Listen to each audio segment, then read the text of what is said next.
Hermanos, esta ya es la última clase de escatología. Ya vimos las 4 posturas escatológicas más importantes de nuestra época. Entonces, solamente queda ahora tocar lo que sí son los puntos doctrinales de la escatología. Eh, las otras áreas, los puntos de vista escatológicos se puede tomar no como doctrina, simplemente como una teoría. Recuerden, no es que todos tienen un poco de razón, pero a la vez no sabemos cuál es la verdadera, cuál postura escatológica es verdadera, porque a fin de cuentas todavía no hemos llegado a ese periodo de tiempo. Y ustedes, como se habrán dado cuenta a lo largo de este estudio, a lo largo de estas semanas, pues cada postura tiene lo suyo, cada postura tiene la parte de la escritura que los respalda. Pero ahora yo les quiero mostrar los que sí son los puntos doctrinales escatológicos en los cuales no hay pierde, en los cuales no hay pierde. Y aquí yo les presento esta diapositiva. Le coloqué 6 puntos escatológicos. Dependiendo del autor, de teología sistemática o dependiendo de la persona, del teólogo, del estudioso, pueden ser 6 puntos, 4 puntos, 5 puntos. Bueno, yo les presento 6 puntos doctrinales escatológicos. De hecho, tendrían que ser 7. El milenio no lo anoté aquí. El milenio va a ocurrir porque va a ocurrir. El milenio es un hecho escatológico que tiene que pasar, ¿no? Ya sea como lo ven los amilenialistas que está ocurriendo ahora en los cielos o como lo ven los dispensacionalistas que va a ocurrir después de la tribulación. Pero eso va a ocurrir. No lo coloqué aquí porque ya lo hemos tocado a lo largo de todo el estudio. Ya lo hemos visto, ya lo hemos analizado. Pero vamos a ver el primer punto doctrinal escatológico que yo les quiero presentar el día de hoy. Vean el cuadro de la izquierda. Punto número 1, la tribulación. Hay una postura que no menciona la tribulación, como el postmilenialismo, ¿se acuerdan? ¿Por qué? Porque el postmilenialismo decía que aquí ya estábamos viviendo el milenio porque todo iba a ir de mejor a mejor. Pero la doctrina de la tribulación la encontramos plasmada en la palabra de Dios. Y esta tribulación es un periodo de tiempo, o por lo menos así lo muestra la escritura, es un periodo de tiempo en la historia donde el anticristo tomará dominio sobre las naciones y donde los santos vamos, si nos toca pasar la tribulación, vamos o serán perseguidos y atormentados por este gran periodo de persecución, liderado por ¿quién? Por el anticristo, el falso profeta y moviendo los hilos, Satanás. ¿Sí? Y les quiero mostrar los versículos bíblicos que avalan esta doctrina de la tribulación. Recuerden, no es postura, es doctrina. Esto ya es doctrina. Ajá, la tribulación va a ocurrir porque va a ocurrir. Ajá, que lo pasemos o no es diferente, pero va a ocurrir la tribulación. Vean lo que dice Mateo 24, Mateo capítulo 24, verso 9 al 14. Evangelio de Mateo, capítulo 24, verso 9 al 14. Mateo, capítulo 24, verso 9 al 14. Dice así la palabra de Dios. Escuchen. Entonces os entregarán ¿a qué? A tribulación. ¿Y qué? Y os matarán. Mateo capítulo 24, verso 9 al 14. Entonces os entregarán a tribulación y os matarán. Y seréis aborrecidos de todas las gentes por causa de mi nombre. Muchos tropezarán entonces y se entregarán unos a otros, y unos a otros se aborrecerán. Y muchos falsos profetas se levantarán y engañarán a muchos. Y por haberse multiplicado la maldad, el amor de muchos se enfriará. Mas el que persevere hasta el fin, éste será salvo, y será predicado este evangelio de reino en todo el mundo para testimonio a todas las naciones, y entonces vendrá el fin. Ahora vayan al verso 21 al 24 de ese mismo capítulo. Mateo 24, verso 21 al 24. Se continúa con esta idea de la tribulación, este momento histórico. Vean lo que dice. Porque habrá entonces una vez más repite la palabra, gran tribulación, cual no la ha habido desde el principio del mundo hasta ahora, ni la habrá. Y si aquellos días no fuesen acortados, nadie sería salvo, mas por causa de los escogidos aquellos días serán acortados. Entonces, si algunos dijere, mirad, aquí está el Cristo, o mirad, allí está, no lo creáis, porque se levantarán falsos cristos y falsos profetas, y harán ¿qué? Grandes señales y prodigios, de tal manera que engañarán, si fuese posible, aún a los escogidos. Entonces, vemos que nuestro Señor Jesucristo dice, va a venir este momento en la historia donde va a haber una gran persecución en contra de quienes, en contra de los escogidos de Dios. Es un hecho, va a ocurrir. Escrito está, y lo leímos, Mateo 24, escrito está, va a ocurrir. Alguien podrá decir, Sergio, pero aquí se está refiriendo a la profecía cumplida en el año 70, cuando todo Jerusalén fue arrasado por ejército romano.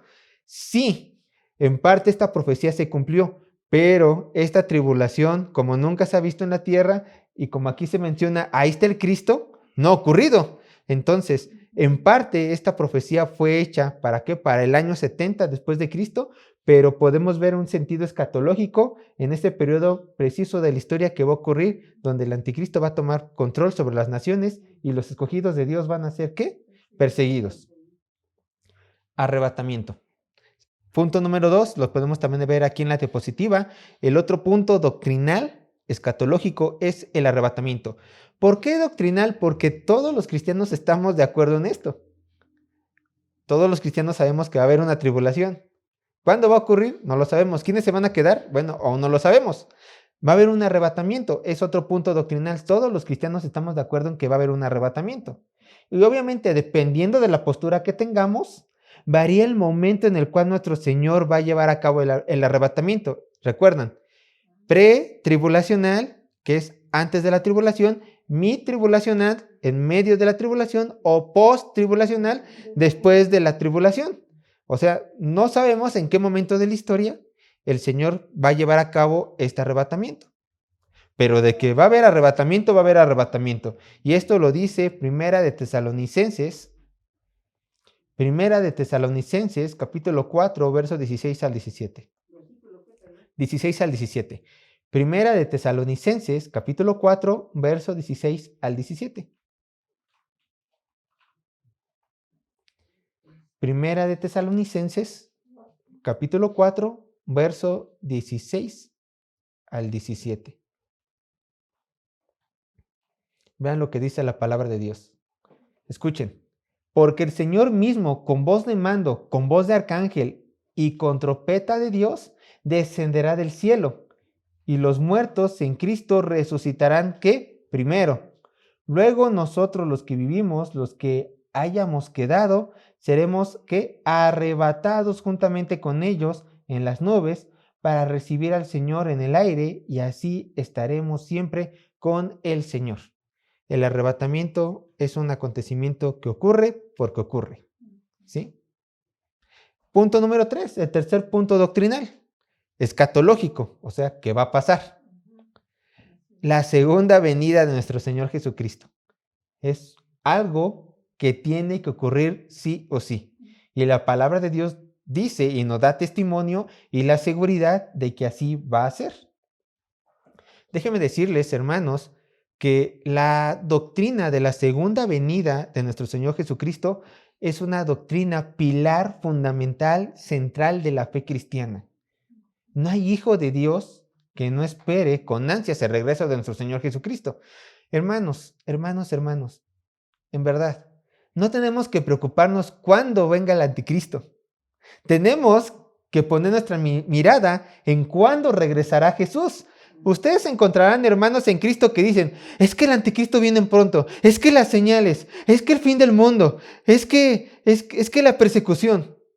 Sí, está en la Biblia, pero si tu mirada está puesta allí, te estás perdiendo la mejor parte. Tú no eres cristiano para esperar al anticristo, tú eres cristiano para esperar a tu Señor. Ya sea que pases o no la tribulación. ¿En qué sentido? Bueno, en el sentido de que si los cristianos o no pasemos la tribulación o que mueras antes o no, bueno, tus ojos tienen que estar ¿en qué? en la segunda venida de Cristo. Y esta es la esperanza de todos los hijos de Dios, la segunda venida de Cristo. Pero bueno, déjenme decirles también otra cosa, hermanos. Si existe un grupo o personas que se identifiquen con las enseñanzas de Jesús y no esperan su regreso, ¿qué creen? Esas personas no pueden entrar en la categoría de cristianas, porque todo hijo de Dios espera el regreso de su Señor. Es que yo me identifico con el Jesús luchador social. Bueno, pero no creo que sea verdad con el regreso. Entonces no eres un genuino discípulo de Jesús. Entonces no puedes entrar en la categoría más exclusiva del universo, los cristianos. Porque solamente entran en esta categoría quienes, los que creen plenamente en Cristo Jesús. Y entre esos, su segunda venida. Entre esas doctrinas centrales, su segunda venida. Si tú no esperas la segunda venida de Cristo, no eres cristiano. Así de simple. ¿Dónde vemos la doctrina de la segunda venida? Les presento algunos versículos. Hechos, capítulo 1, verso 11. Hechos, capítulo 1, verso 11. Y recuerden, esto, ¿por qué es escatológico? Porque va a ocurrir. Hechos, capítulo 1, verso 11. ¿Mande? ¿Doctrina? Doctrinalmente, es una doctrina. Capítulo 1, verso 11. Dice Miguel Núñez, todo lo que está en la Biblia es doctrina. Sí, de hecho, todo lo que está en la Biblia es doctrina. Y encontramos esta doctrina en la palabra de Dios. Hechos, capítulo 1, verso 11. Obviamente todos los teólogos que hacen desmenuzan, ¿no? Desmenuzan la doctrina y la catalogamos y ponemos nombres. Claro, es fundamental para el estudio. Para eso es, para tenerlo presente en nuestro estudio y creerlo. Verlo en las escrituras con más facilidad. Hechos, capítulo 1, verso 11. Dice, varones galileos, ¿por qué estáis mirando al cielo? Este mismo Jesús, escuchen, que ha sido tomado de vosotros al cielo, así vendrá como lo habéis visto ir al cielo. Así vendrá. Ajá. Ahora vamos, Primera de Tesalonicenses, capítulo 5, verso 23. Primera de Tesalonicenses, capítulo 5, verso 23. Primera de Tesalonicenses, capítulo 5, verso 23. Primera de Tesalonicenses, capítulo 5, verso 23. Dice así la palabra de Dios. Primera de Tesalonicenses, capítulo 5, verso 23.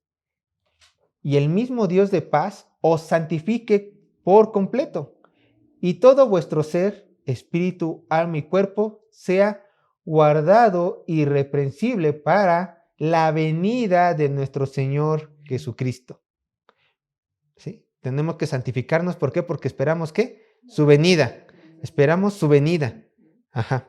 Santiago, capítulo 5, versos 7 al 8. El libro de Santiago, capítulo 5, versos 7 al 8. Está casi al final del Nuevo Testamento.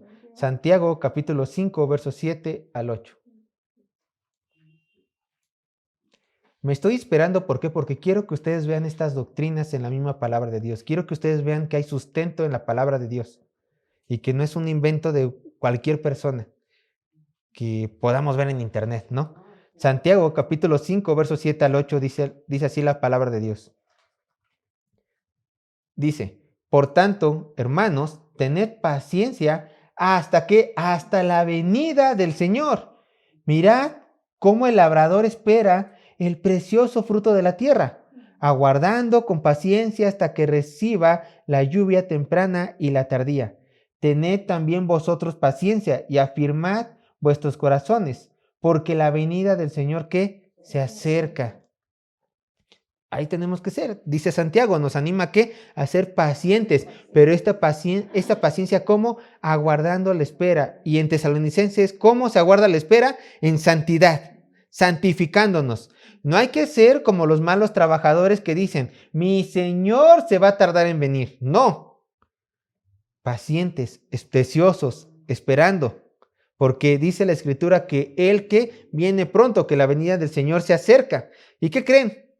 A lo mejor nuestro Señor demora 100 años, 200 años, 500 años en venir. No lo sé. Pero apuesto que tú en menos de 100 años estarás enfrente de Él. Es la realidad. En menos de 100 años tú vas a morir y vamos a estar en la presencia de Él. Entonces no te preocupes. Sí, exacto, qué bueno, qué bueno. Sí, sí, qué bueno, estaremos en su presencia. Último verso, Apocalipsis, capítulo 22. Estamos en el último libro de la Biblia, Apocalipsis, capítulo 22, verso 12 y verso 20. Apocalipsis, capítulo 22, verso 12 y verso 20. Apocalipsis, capítulo 22, verso 12 y verso 20. Voy a leerlo. Dice así la palabra de Dios. He aquí que yo vengo pronto y mi galardón conmigo para recompensar a cada uno según sea su obra. Verso 20. El que da testimonio de estas cosas dice, ciertamente vengo en breve. Amén. Sí, ven, Señor Jesús. ¿Se dan cuenta? El Señor dice, yo vengo en breve para dar recompensa a todos.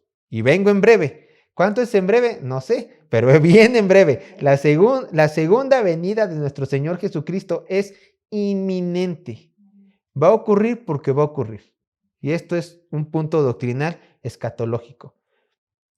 Vamos al siguiente punto doctrinal escatológico. En la diapositiva le puse el número 4, que sería la resurrección. Pero no me estoy refiriendo aquí a la resurrección de Jesús, sino me estoy refiriendo, porque eso ya ocurrió, ya no es futuro, ya no es escatológico. Me estoy refiriendo a la resurrección de los muertos en un futuro. Resurrección de los muertos. ¿Qué creen, hermanos? Así como el cristiano espera el regreso de su Señor Jesús, también todo cristiano tiene que tener la esperanza de que va a resucitar. Resucitar. No reencarnar. Resucitar. ¿Qué es? Que el Señor, con todo su poder, va a volver a levantar este cuerpo, el mismo que yo tengo, el mismo que ustedes tienen, lo va a volver a levantar, pero perfecto, en gloria. ¿Sí? Esta es la esperanza de los hijos de Dios. Oye, pero ¿qué pasa con los que te quemaron? Ese es problema de Dios. Oye, ¿qué pasa si naufragó y fuera comido por 1000 peces? Ese es problema de Dios. Él dice en su palabra que hay una resurrección de los muertos. Y no solamente de justos, sus hijos, sino que también de ¿quién? De injustos. Pero ahorita nos vamos a centrar en la resurrección de nosotros, de sus hijos. Porque es lo que nosotros esperamos, una resurrección.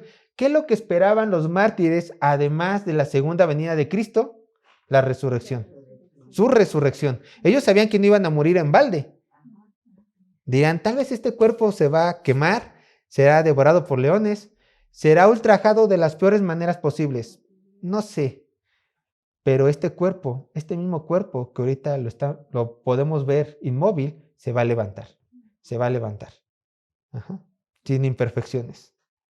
Perfecto, glorificado, a la imagen que nuestro Señor quiso que tuviéramos en un inicio, sin pecado, sin mancha. Por favor, vayan a Juan, Evangelio de Juan, capítulo 11, verso 25 al 26. ¿Verdad que anima a saber todas estas doctrinas? Claro que anima, porque el Señor permitió la escatología en la palabra de Dios para darnos ánimos. De hecho, Apocalipsis está para dar ánimos al cristiano, para que veamos qué es lo que nos espera en un futuro. Y no para deprimirnos, ay, viene el anticristo. No, sino para tener ánimo. Señor, va a regresar. Esto va a ocurrir. Ya está predestinando. Gloria a Dios.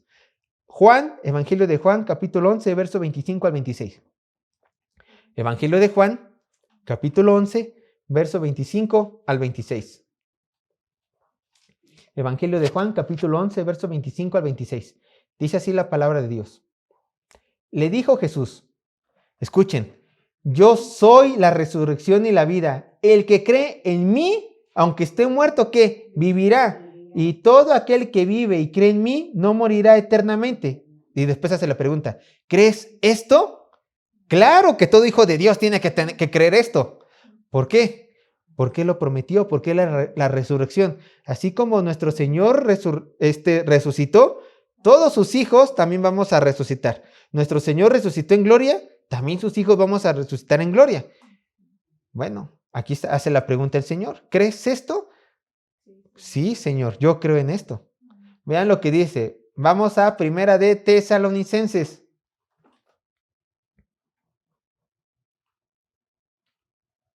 Primera de Tesalonicenses, ya lo leímos, vamos a volverlo a leer.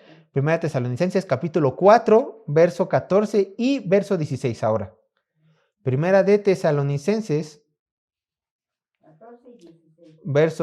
capítulo 4, verso 14 y verso 16.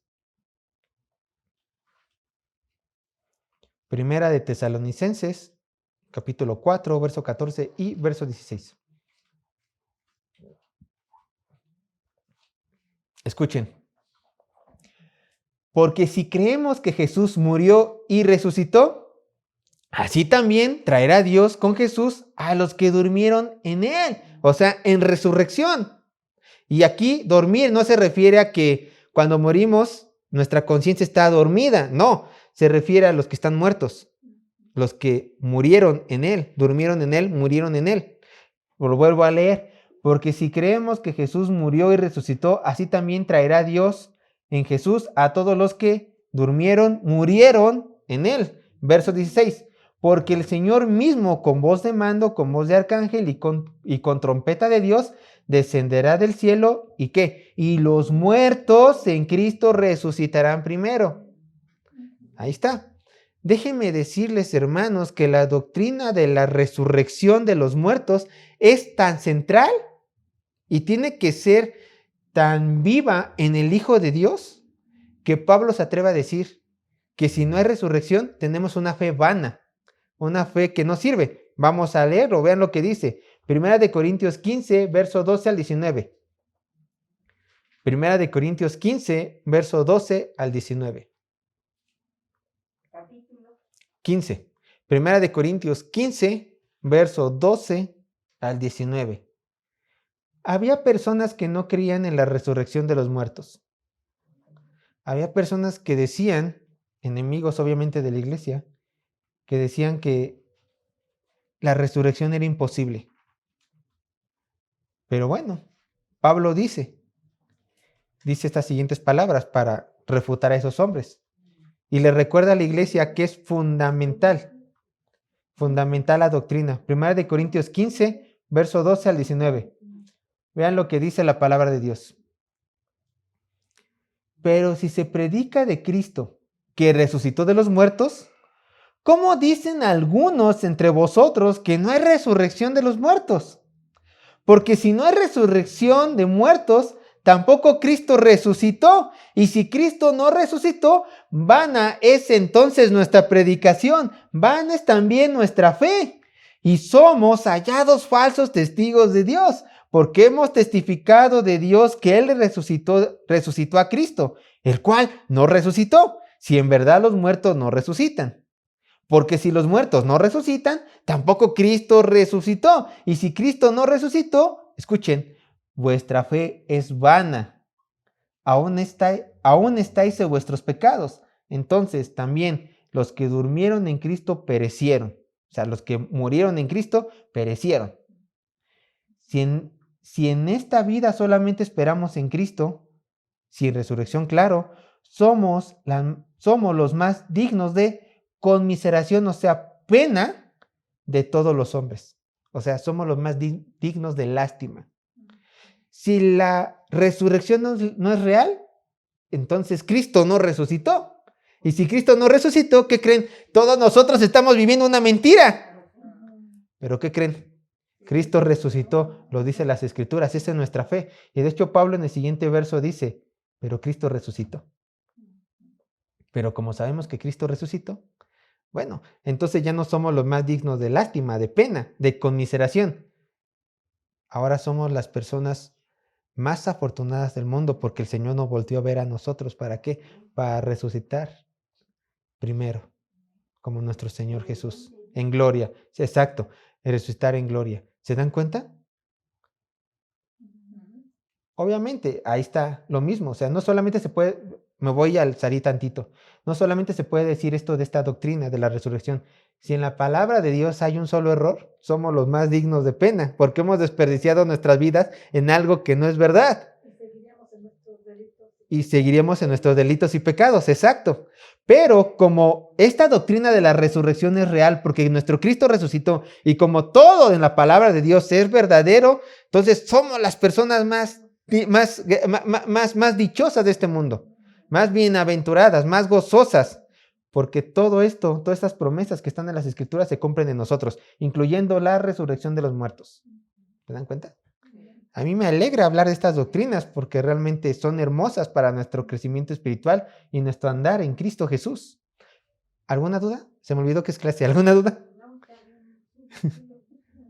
Bien, perdónenme. Punto número 5, la doctrina 5 escatológica, el juicio final. El juicio final. Repito una vez más, ¿por qué escatológica? Porque va a ocurrir, no ha ocurrido, va a ocurrir en el futuro. Y aquí, igual, en la resurrección de los muertos, todos, tanto justos e injustos, vamos a resucitar. Bueno, tanto justos e injustos, ¿qué creen? Van a tener un juicio, un gran juicio van a tener, todas las personas. ¿En qué momento? Si los justos antes, los injustos después, o todos al mismo tiempo, no lo sabemos, depende de la postura escatológica, pero de que va a haber un juicio final, va a haber un juicio final. Tanto justos e injustos. Vean lo que dice 1 Corintios capítulo 3, verso 11 al 14. 1 Corintios capítulo 3, verso 11 al 14.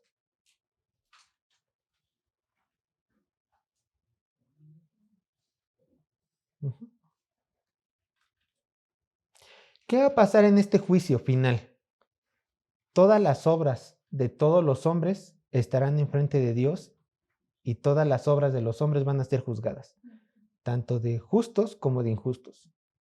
Pero yo ya soy salvo, claro, tú salvo, tú hijo en Cristo, tú redimido, tú predestinado, vas a estar enfrente de Dios. ¿Para qué? Para que tus obras sean juzgadas, pero no para perdición, sino para que el Señor te dé tus galardones conforme a las obras que hiciste. Porque al creer en Cristo, tú ya obtuviste el derecho al cielo, no por tus obras, sino por lo que Cristo hizo en la cruz, por depositar tu fe en Él.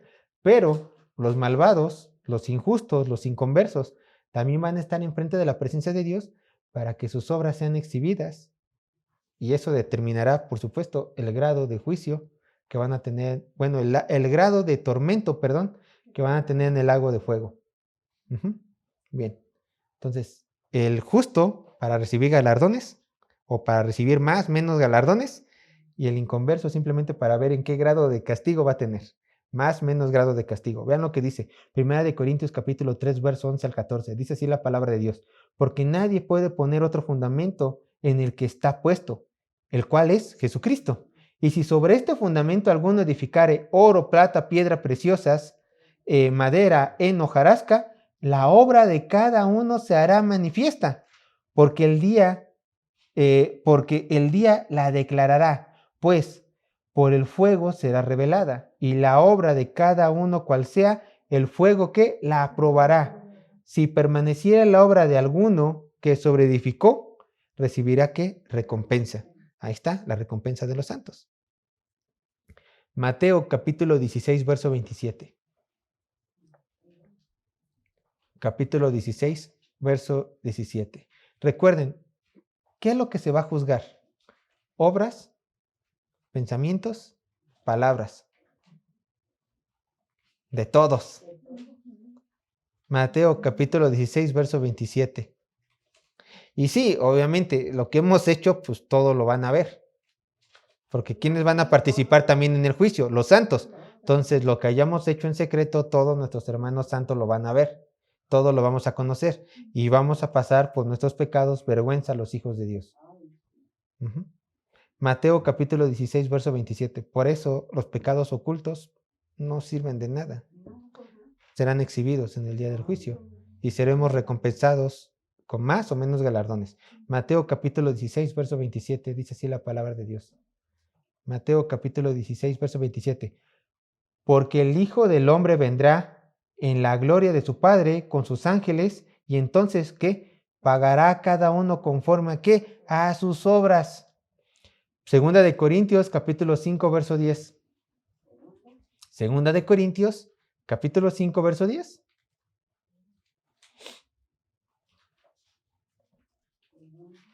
Segunda de Corintios, capítulo 5, verso 10.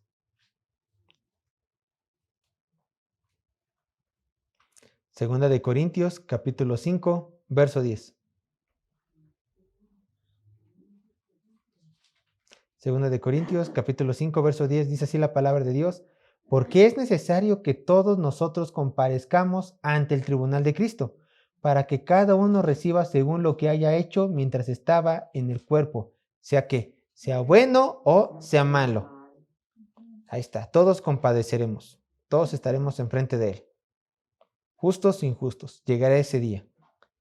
Y por último, el último punto doctrinal escatológico es el estado eterno. El estado eterno. ¿Qué es? Las escrituras nos deja ver, hermanos, que tanto justos como injustos van a tener un destino eterno. Los justos, ¿en dónde? En la gloria de Dios.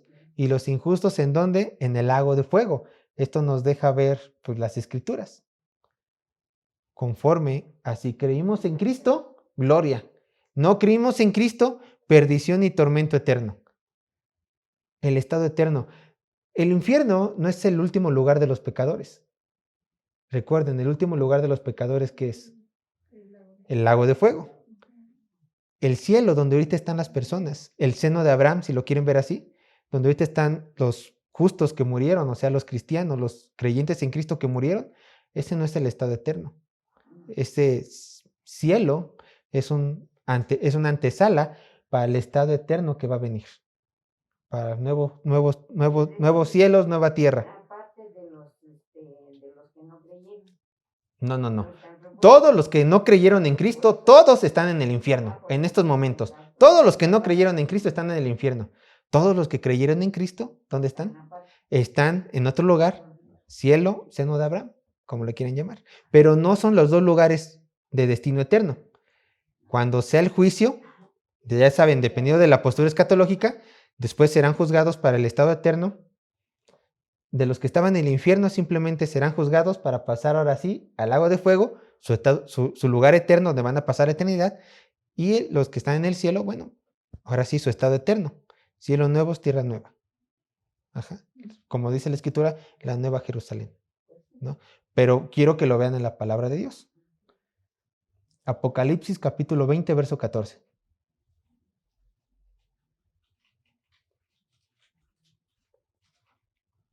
Entonces, el estado eterno de los injustos va a ser sufrimiento eterno.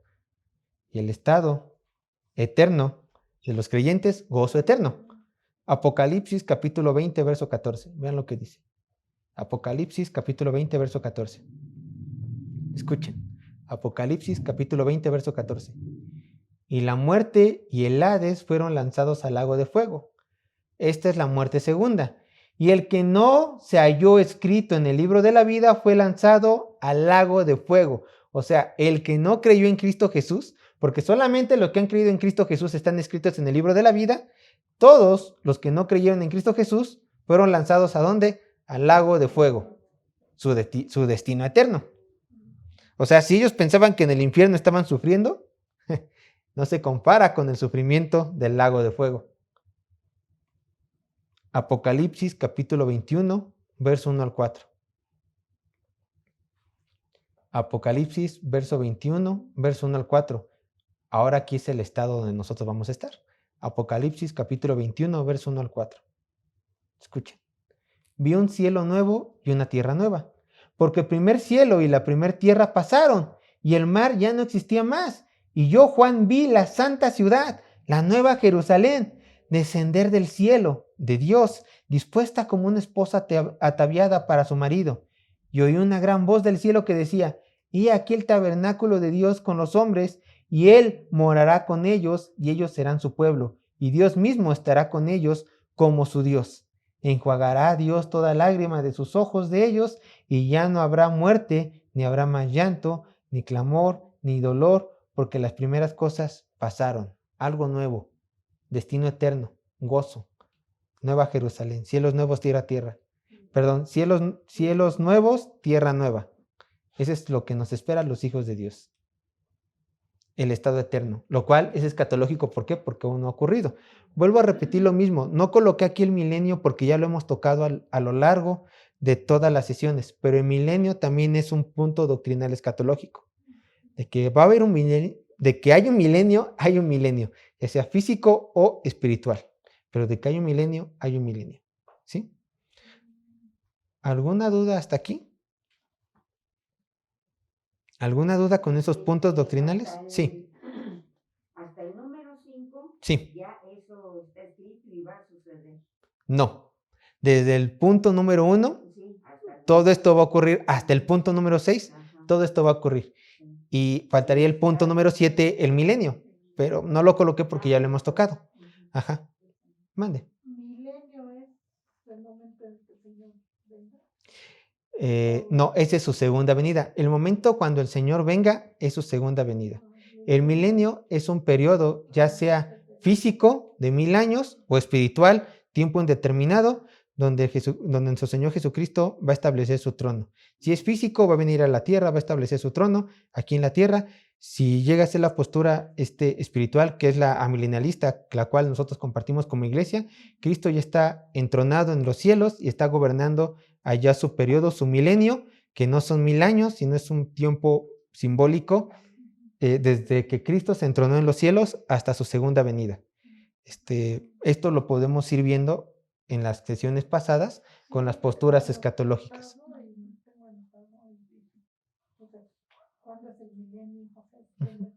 Sí, pero esa pregunta, bueno, ¿cuándo es el milenio? Dependiendo de cada postura. No, dependiendo de cada postura. O sea, porque si es la postura premilenarista, histórica, clásica o dispensacional, pues el milenio va a ser después de la tribulación, 1000 años literales. Si es la postura amilenialista, el milenio ya está establecido, está en los cielos y no son 1000 años, sino es un periodo simbólico. Si es la postura postmilenialista, lo vamos a ver, de hecho esto lo vamos a ver, pero se los adelanto. Si es la postura postmilenialista, ya estamos viviendo aquí un milenio en la tierra y todo irá de mejor a bien, preparando el camino para que nuestro Señor regrese. Por eso vuelvo a lo mismo, para que entendamos todo esto, por eso tuvimos que dar clases de cada postura. ¿Cuál nosotros creemos en esta iglesia? La milenialista. Milenialista. Las personas que están obviamente viendo los videos, cada persona es responsable de leer la palabra de Dios. Su iglesia a lo mejor tendrán otra postura escatológica, pero lo que hemos dicho, ninguna postura escatológica nos hace más o menos cristianos, ¿no? Solamente los animo a ustedes y a la gente que nos ve a que estudien su Biblia con seriedad, ¿no? Y ustedes puedan definir su propia postura escatológica o entiendan con más claridad la postura escatológica de su congregación, ¿no? Entonces, ¿alguna duda hasta aquí? ¿O paso al siguiente punto? ¿Sí? Bueno, ya tocando los puntos doctrinales de la escatología, ahora quiero hacer un pequeño resumen, y va a ser pequeño, no me voy a detener a explicar, a menos que ustedes me lo pidan, pero va a ser muy rápido porque por eso hice tantos videos ya, hicimos tantas clases, pero simplemente para que acomodemos nuestras ideas de los puntos doctrinales escatológicos y de las posturas escatológicas. Vean. Segunda venida de Cristo. Arriba en la pantalla, nosotros en lo moradito vamos a ver el punto doctrinal escatológico. En el lado izquierdo vamos a ver la postura escatológica. Ajá. Y en el lado derecho vamos a ver qué es lo que cree cada postura escatológica. Ajá. Primero vamos a ver, arriba, segunda venida de Cristo. Esto va a ocurrir. Pero ¿cómo lo ve cada postura? Izquierdo. ¿Cómo lo ve el postmilenialismo? Ve la segunda venida de Cristo, que Cristo va a regresar después del milenio. El premilenialismo histórico o clásico ve la segunda venida de Cristo de la siguiente manera. El arrebatamiento y la segunda venida de Cristo ocurren como simultáneamente y Cristo regresa para reinar en la tierra. ¿Cómo ve la segunda venida de Cristo los premilenaristas dispensacionalistas? Aquí lo vemos, está aquí en el lado izquierdo. Ahora vamos a leer el lado derecho. La segunda venida de Cristo ocurre en dos etapas, ¿se acuerdan? Arrebatamiento de la iglesia, la venida 1.5 o prevenida, y 2, segunda venida de Cristo después de la tribulación, pero donde nuestro Señor ya toca la tierra con sus pies. Esa sería su segunda venida. Ahora, ¿cómo ven los amilenialistas la segunda venida de Cristo? Bueno, el arrebatamiento y la segunda venida de Cristo ocurren simultáneamente y Cristo regresa después de ¿qué? De la tribulación. Así lo ven los amilenialistas. ¿Alguna duda hasta aquí? Recuerden, este es un resumen. Ajá. Ahora sí que se ya lo tenemos. Claro, ustedes ya lo vieron. También ya están los videos en la plataforma de YouTube. Simplemente lo estamos viendo de forma de resumen como final de clase. Nada más es eso. ¿Sí? Siguiente postura. La resurrección. ¿De quiénes? De los muertos. Vamos a ver cómo lo ve cada punto. Los postmilenialistas ven la resurrección como una resurrección general de creyentes e incrédulos en la segunda venida. ¿Cómo lo ven los premilenaristas históricos o clásicos? La resurrección de creyentes al comienzo del milenio y la resurrección de los incrédulos al final del milenio. ¿Cómo ven la resurrección los premilenaristas dispensacionalistas? Bueno, aquí está en la diapositiva. Que hay una distinción entre las resurrecciones. Ellos lo ven así. Primera resurrección, la iglesia en el arrebatamiento. Segunda resurrección, santos del Antiguo y del Antiguo Testamento y de la tribulación en la segunda venida. Y hay una tercera resurrección, o por lo menos ellos así lo entienden. 3, los incrédulos al final del milenio. Lo coloqué aquí en la diapositiva. ¿Y cómo ve la resurrección de los muertos los amilenialistas? Bueno, es una resurrección general de creyentes incrédulos en la segunda venida. Una resurrección general.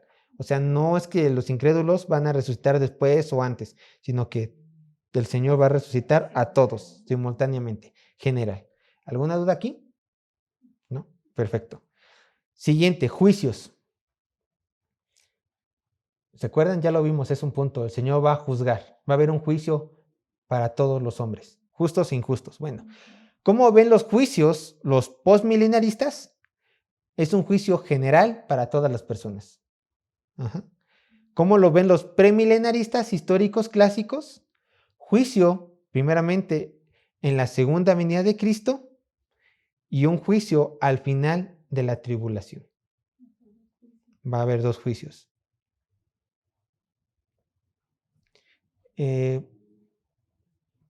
Aquí vemos también el premilenialismo dispensacional, que es, hay una distinción entre los tres juicios. Primero, son 3. Los habrá de los creyentes en el arrebatamiento. 2, judíos gentiles al final de la tribulación. Y 3, incrédulos al final del milenio. Y el amilenialismo, juicio general para todas las personas. Siguiente, tribulación. ¿Cómo las diferentes posturas escatológicas ven la tribulación? Ven la doctrina de la tribulación. Bueno, los postmilenaristas, ellos dicen que se presenta la tribulación en esta era presente. O sea, en lo que el milenio va avanzando, en lo que el cristiano va a hacer avanzar el milenio, trayendo el cielo aquí en la tierra, bueno, va a haber tribulación, ¿no? No es un hecho futuro, sino que pues, ya está la tribulación. Lo estamos viviendo. Cada vez va a haber menos tribulación, ¿sí? Conforme nosotros hagamos avanzar el reino de Cristo. ¿Cómo lo ven los premilenaristas históricos clásicos? Bueno, de acuerdo con esta postura, la iglesia sí atraviesa la futura tribulación, este periodo de tiempo, ¿no? Donde el anticristo va a gobernar y va a haber una gran persecución. Ya lo leímos. ¿Cómo lo ven los premilenaristas dispensacionalistas? La tribulación, bueno, la iglesia es arrebatada antes de la tribulación. ¿Quiénes se van a quedar de acuerdo con esta postura? Los gentiles y los judíos para juicio. ¿Sí? Bien. ¿Cómo ve la tribulación los amilenialistas? ¿Cómo la vemos nosotros? La iglesia pasará por la tribulación. ¿Sí? Bien. ¿Duda hasta aquí? ¿No? Bien. Ahora sí, último, el milenio. Recuerden, el milenio es una doctrina bíblica, pero ¿cómo lo ven las posturas escatológicas? Vamos a analizarlo. Primeramente, el postmilenarismo, ¿cómo ve el milenio? Bueno, ellos dicen que la era actual se mezcla, ya lo hemos visto, con el milenio por el progreso del evangelio. Y cuando el milenio ya esté en su punto clímax, o sea, cuando sea la norma la santidad y el pecado sea la excepción, Cristo regresará. Y estamos haciendo avanzar el milenio, de acuerdo con esta postura. ¿Sí? Bien. ¿Cómo lo ve el milenio? El premilenialismo histórico clásico. Ellos dicen, el milenio será físico y con una duración literal de 1000 años. Y en este periodo de tiempo, el Cristo gobernará en la tierra. En este periodo literal de 1000 años. Siguiente, ¿cómo ve el milenio los premilenaristas, dispensacionalistas? Una vez más, ellos dicen, el milenio será físico y con una duración literal de 1000 años. En este periodo de tiempo, el Cristo gobernará en la tierra. ¿Y qué creen? Además, en el milenio, todos los pactos bíblicos hechos a Israel se cumplirán. Es su cumbre, es su tiempo de cumplimiento. El milenio para ellos. Esta es la distinción de los dispensacionalistas de los históricos, ¿no? Que los dispensacionalistas dicen es que en el milenio Dios va a cumplir todos los pactos hechos a Israel. Porque simplemente Dios tiene que cumplir su palabra, porque Dios cumple su palabra. Dios no miente. Entonces todos estos pactos se cumplen con Israel en el milenio. ¿Cómo lo ven el milenio los amilenaristas? Bueno, los amilenaristas dicen no hay milenio literal sobre la tierra después de la segunda venida de Cristo, sino que el reino está presente en la era de la iglesia, pero de forma ¿qué? Espiritual. ¿Alguna duda hasta aquí? Recuerden, ya dimos clase de cada una de estas posturas escatológicas. Ya le dedicamos una o dos sesiones, así que tienen alguna duda con cualquiera de estas, vayan a ver los videos. Estas diapositivas solamente son un resumen para que ustedes lo tengan más presente. ¿Alguna duda? ¿No? Bueno, entonces, hermanos, damos por concluido este estudio de escatología. Espero que haya sido de bendición. Espero que esto los haya animado a seguir estudiando más los acontecimientos futuros. Y recuerden, ¿por qué el Señor nos permitió ver los acontecimientos futuros, lo escatológico? ¿Por qué el Señor permitió escribir Apocalipsis a Juan? Para nuestra seguridad, para nuestro gozo, para que recordemos qué es lo que nos espera en el estado eterno y cómo todo va a concluir. Dios les bendiga, hermanos.